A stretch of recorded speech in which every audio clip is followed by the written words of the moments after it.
3000 কেজির বেশি ammonium nitrate চোরা পথে ভারতে ঢুকেছে। এর মধ্যে প্রায় 2900 কেজি রাসায়নিক উদ্ধার হয়েছে, কিন্তু বাকি 300 কেজির কোনো খোঁজ নেই। কোথায় এই বিপুল পরিমাণ অ্যামোনিয়াম নাইট্রেট? ফের শহরে নাশকতার জন্য লুকিয়ে রাখা হয়েছে কি এই রাসায়নিক? এই অ্যামোনিয়াম নাইট্রেট 300 কেজি আমার আপনার প্রত্যেকের শহরে হয়তো বা পাশের বাড়ি কোনো প্রতিবেশীর বাগানে কোথাও পুঁতে রাখা থাকতে পারে।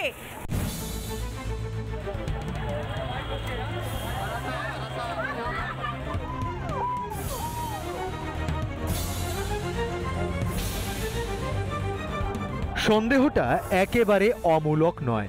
গোয়েন্দা সূত্রে খবর 3200 কেজি অ্যামোনিয়াম নাইট্রেট ঢুকেছে এদেশে। কোন পথে দেশে ঢুকলো মারাত্মক এই রাসায়নিক? বাংলাদেশ থেকে নেপাল হয়ে ফরিদাবাদ পৌঁছায় অ্যামোনিয়াম নাইট্রেট, সেখান থেকেই দিল্লিতে ঢোকে রাসায়নিক।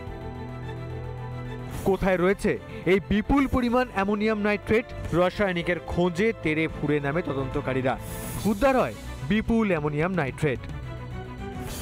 মোট 2860 কেজি অ্যামোনিয়াম নাইট্রেট বাজেয়াপ্ত হয়েছে। প্রথম ধাপে উদ্ধার 2500 কেজি, বাকি 360 কেজি উদ্ধার দ্বিতীয় পর্যায়ে। এখনো খোঁজ নেই 340 কেজি অ্যামোনিয়াম নাইট্রেটের। 300 কেজি অ্যামোনিয়াম নাইট্রেট দিয়ে এই অ্যামোনিয়াম নাইট্রেট এক জায়গায় রাখা আছে নাকি বিভিন্ন জায়গায় ভাগ করে রাখা রয়েছে? আমার আপনার শহরে কি লুকিয়ে রাখা হয়েছে?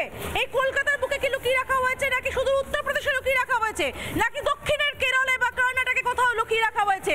কেউ জানে না। এই মুহূর্তে সর্বত্র তল্লাশি চলছে। ভাবতে পারছেন এই রাসায়নিক ব্যবহার করে বিস্ফোরক তৈরি হলে কি ভয়ানক পরিস্থিতি তৈরি হতে পারত?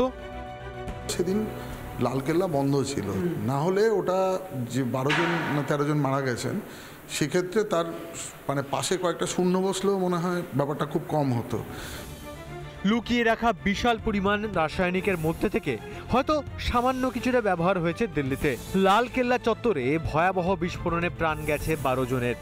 বাকিটা একসঙ্গে কোথাও ব্যবহার হলে কি ভয়ঙ্কর পরিস্থিতি হতে পারত ভাবতে পারছেন?